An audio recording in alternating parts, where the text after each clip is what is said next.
అందరికీ నమస్కారం. జిల్లా కేంద్ర సహకార బ్యాంకు గుంటూరు అధ్యక్షులుగా నేను పదవి బాధ్యతలు స్వీకరించి ఈ రోజుకు 4 నెలల కాలం అయింది. ఈ సందర్భంగా మన పాత్రికేయ మిత్రులతో నా అనుభవాలని పంచుకుందామని, అదేవిధంగా జరుగుతున్నటువంటి ఈ వ్యవస్థలో అంటే కేంద్ర సహకార బ్యాంకు ద్వారా మేము చేస్తున్నటువంటి కార్యకలాపాల గురించి కూడా తెలియజేసేదానికి ఈ రోజున మిత్రులందరూ కూడా పిలవడం జరిగింది. ముఖ్యంగా దరిదాపుగా 5,800 కోట్ల రూపాయల వ్యాపారం ఈ కేంద్ర సహకార బ్యాంకు ద్వారాగా 167 పిఎస్సిఎస్లు 44 బ్యాంకుల ద్వారాగా కార్యక్రమాలు విస్తరించి చేస్తూ ఉన్నాం. మరి దీనికి సంబంధించి ప్రతి సంవత్సరం కూడా క్రాప్ లోన్లు ఇవ్వటం, సిసి లోన్లు ఇవ్వటం, అదేవిధంగా ఎల్టీ లోన్లు ఇవ్వటం, ఇవన్నీ కూడా నిరంతరం జరిగే ప్రక్రియ.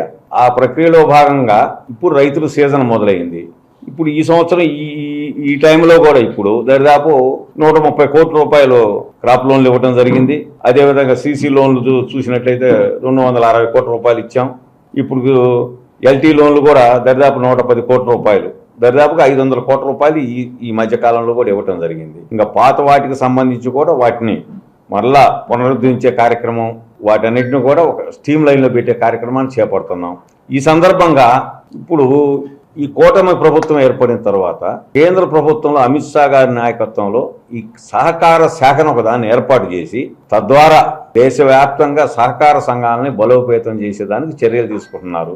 అందులో భాగంగా ఇక్కడ మన గుంటూరు జిల్లాకు సంబంధించి కూడా కేంద్ర మంత్రిగా ఉన్నటువంటి పెమ్మసాని చంద్రశేఖర్ గారు, అదేవిధంగా మరి టీడీఎల్పీ లీడర్గా ఉన్నటువంటి శ్రీకృష్ణదేవరాయలు గారు, ఇరువురు కూడా అటు అమిత్ షా గారితో మాట్లాడి ఈ సహకార సంఘాలని ఈ గుంటూరు జిల్లాలో బలోపేతం చేసేదానికి అనేక చర్యలు తీసుకొని రూట్ మ్యాప్ను కూడా ఇవ్వడం జరిగింది. దీని ద్వారా సహకార సంఘాల ద్వారా ఇప్పుడు చేస్తున్నటువంటి వ్యాపారాలతో పాటుగా ఎక్కువగా మధ్యతరగతి వారికి, పేద ప్రజలకు ఉపయోగపడే విధంగా అనేక వ్యాపారాలు చేసేదానికి కూడా రైతులకు ప్రయోజనం చేకూర్చే విధంగా కోల్డ్ స్టోరేజీలు ఎక్కువగా తీసుకొచ్చే కార్యక్రమాన్ని చేపడుతున్నాం. గోడౌన్స్ నిర్మించే కార్యక్రమాన్ని చేపడుతున్నాం. వాటితో పాటు ప్రొవిజనల్ స్టోర్స్, పెట్రోల్ బంకులు కూడా నిర్వహించేదానికి ప్రణాళికలు తయారు చేస్తున్నాం. పల్నాడు ప్రాంతంలో కూడా ఈ పెట్రోల్ బంకులు విరివిగా చేసేదానికి కూడా శ్రీకృష్ణదేవరాయలు గారు ప్రయత్నం చేస్తున్నారు. మొన్న ఈపూర్లో కూడా ఒకటి శాంక్షన్ చేయడం జరిగింది.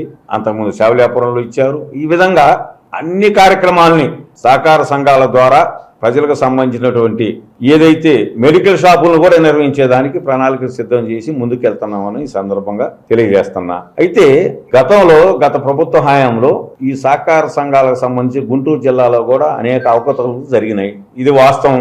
దీని మీద కూడా ఎంక్వైరీలు జరుగుతూ ఉన్నాయి.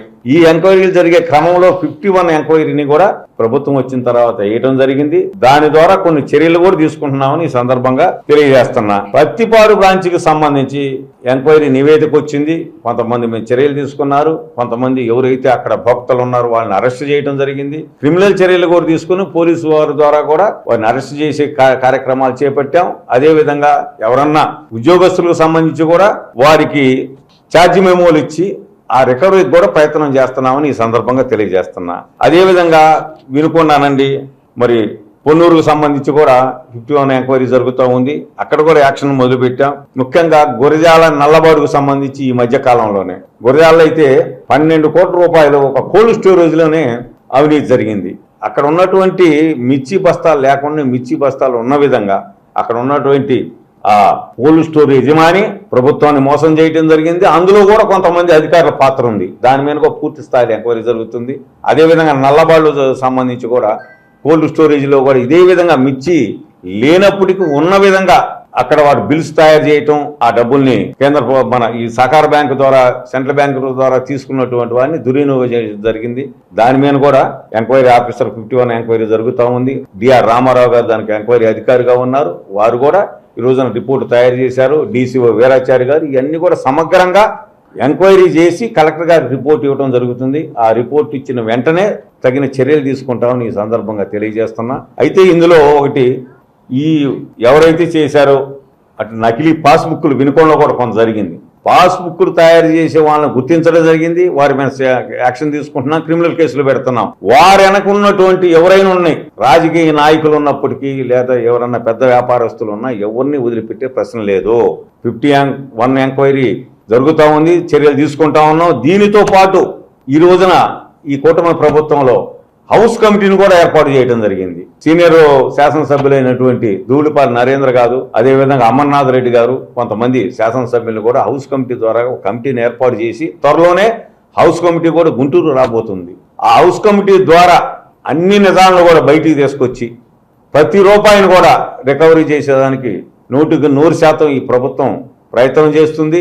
నేను సిన్సియర్గా కార్యక్రమాలు చేపడతాను.